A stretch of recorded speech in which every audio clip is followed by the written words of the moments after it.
Hello, coffee lovers. My name is Russell Volts from Lake City Coffee. Today, we're here to talk about how to make coffee worthy of a firefighter. Why a firefighter? That seems like kind of an odd subject. Well, Alicia and I had an unexpected, very pleasant experience with our local fire department just recently. We had some extra coffee that we had roasted, and I thought, what are we going to do with this? So, well, let's take it down to the local fire department. So we went down just a couple of blocks from here, and we rang the bell, and they let us in, and two firemen who looked, they could see the coffee in our hands. They could smell it because it was roasted so recently. Anyway, we said, hey, we just wanted to express our appreciation for what you guys do for the community. And, that we just appreciate your service. So we brought you some fresh roasted coffee. And the guy takes it out, big grin on his face, and he looks at it, and he's looking around, and he goes, roasted today. And I'm like, oh my gosh, this guy knows coffee, right? And I said, now, wait a second. This is on one condition. Do you have a grinder? Because if you don't have a grinder, you're not really a coffee drinker, in my opinion.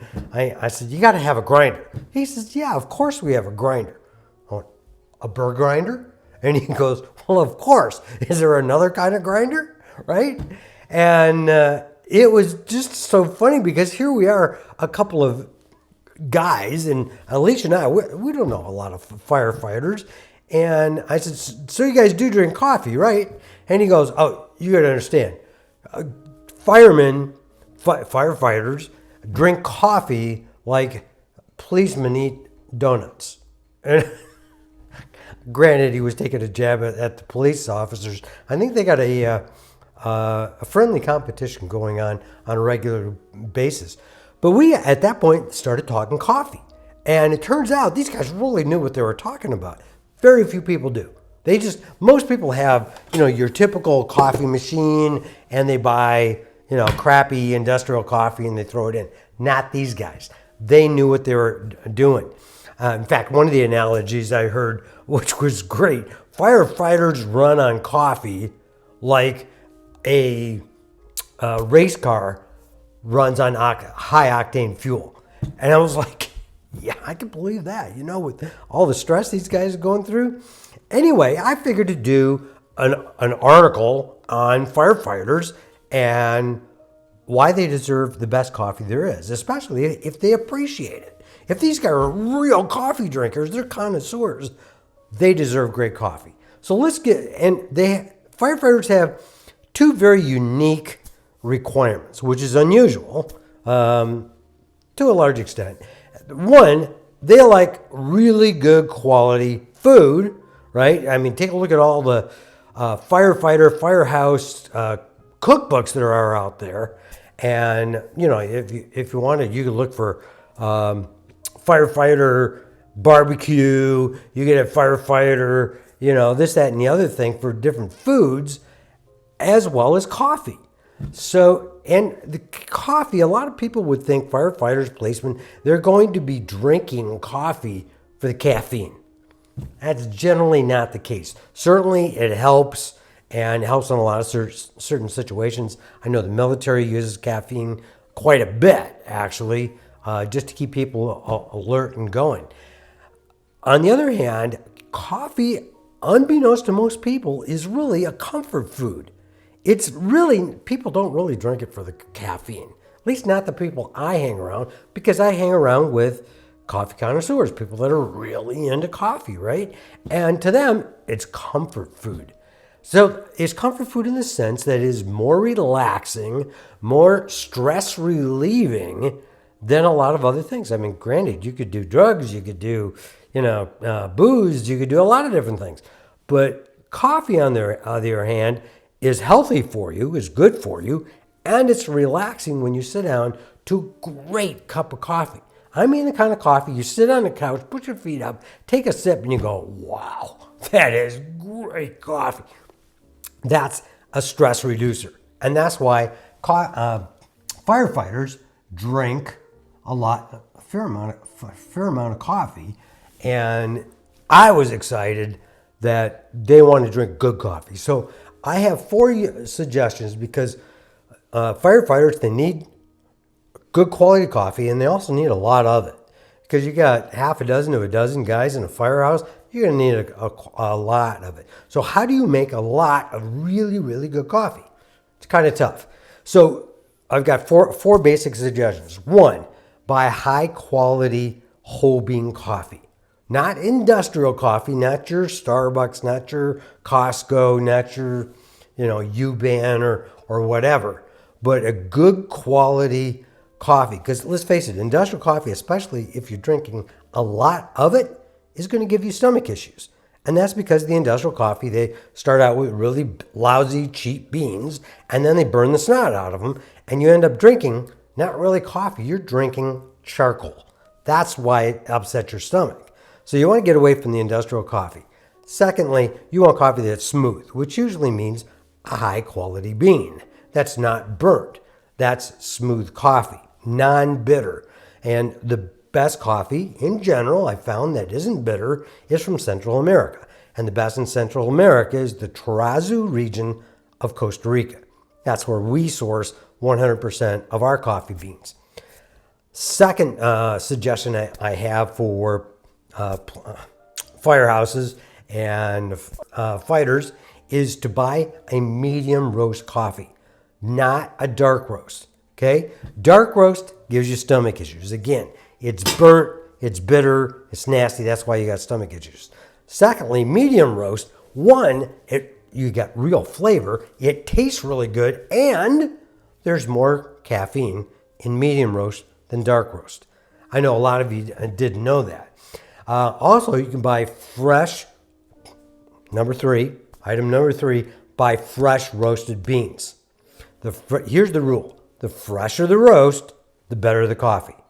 So industrial coffee, unfortunately, has been sitting in warehouses and on store shelves for months, if not years. That's why it's bitter. That's why it's nasty. That's why they burn the snot out of it so that you can't tell how bad it really is.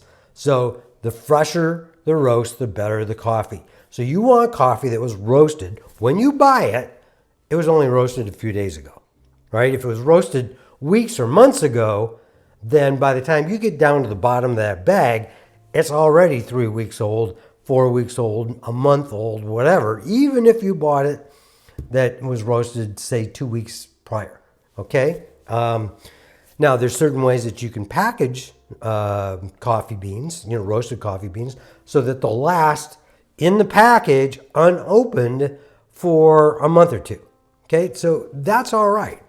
Well, I wouldn't say 2 months, but at least a month. Item number 4, how do you brew large quantities of coffee, right? And first of all, the very best way of making coffee is single cup brewing methods. Things like the AeroPress, a French press, slow pour over, even cold brew. Okay, so I usually do cold brew in a quart size. This is bigger because I'm going to talk about that in a minute. But single cup's better. Are you going to have that kind of time when you're on the job working? Probably not. If you do, great. Go with one of these options, But if you got to make a lot for a bunch of guys and gals that are, firefighters, then it doesn't quite make so much sense. So here are your options. One, you can get your drip machine. Now, drip machines have been around for almost 100 years. So 100 years ago, they started making these things, and they make nasty coffee. And in the last 100 years, the quality of the coffee that comes out of a coffee drip machine isn't any better than it was 100 years ago. So you can do this. Even my beans, my roast, which is as high quality as you can get, isn't that great in this. I mean, I get people that come in, and we have this only because when we get a lot of folks, we make a pot of coffee, right? Pot is 10, 12 cups, takes care of people. People rave about how great the coffee is. I wouldn't drink it, but I'm kind of picky, right? So drip machines. You have percolators. Okay, here's your regular old-fashioned percolator. I use this for camping, and it works great. They make percolators that'll percolate up to 100 cups at a time, right? So now, percolators have a bad reputation. They have a reputation of making really nasty coffee. Part of that problem is your great-grandmother. When she started percolating, so when you see this little knob up top and it percolates up to the top there, hit your timer 3 to 4 minutes. 3 to 4 minutes, it's done. Your great-grandmother went 15 to 30 minutes of percolating. No wonder it was nasty. No wonder I got a bad reputation. So you can get a large percolator, just let it perk only for a few minutes. Now the other option I was thinking of just this today, you can go with a large jar. This is right here close to, if I'm not mistaken, what would it be? 96 ounces of coffee right here, 96. Your typical typical coffee machine, this mug right here, that'll make generally around 40 ounces. So you're making twice as much cold brew, and this is probably the simplest way to make coffee there is. Simply throw in the grounds, throw in the water, shake it up, stick it in the fridge, pull it out the next morning, and pour it off slowly, or you can filter it. Either way, super fast, super easy, and this makes the smoothest coffee on the planet. This is fantastic, the cold brew. Now, I'm going to backtrack here. Not really, but I am. It's going to look like it, okay? This is a slow pour over.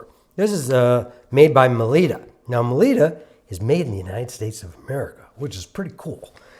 This is a Melita paper filter. It's also made in the United States of America. Super cool, right? Okay, so you put grounds in there. This is for a single serving.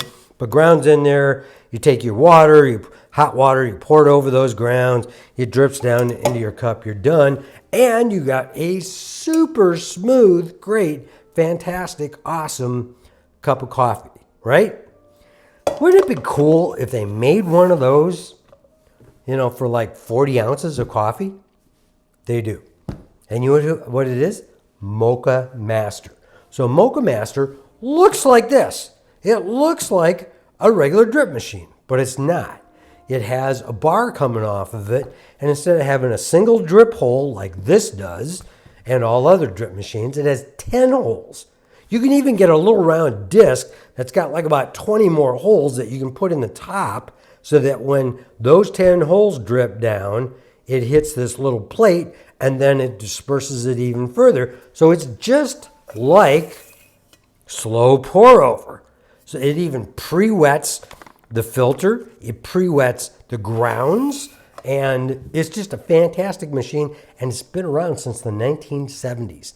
These Mocha Masters, now they're not cheap, they're $350, but you're gonna get the smoothest and 40 ounces of coffee, which is pretty darn fantastic.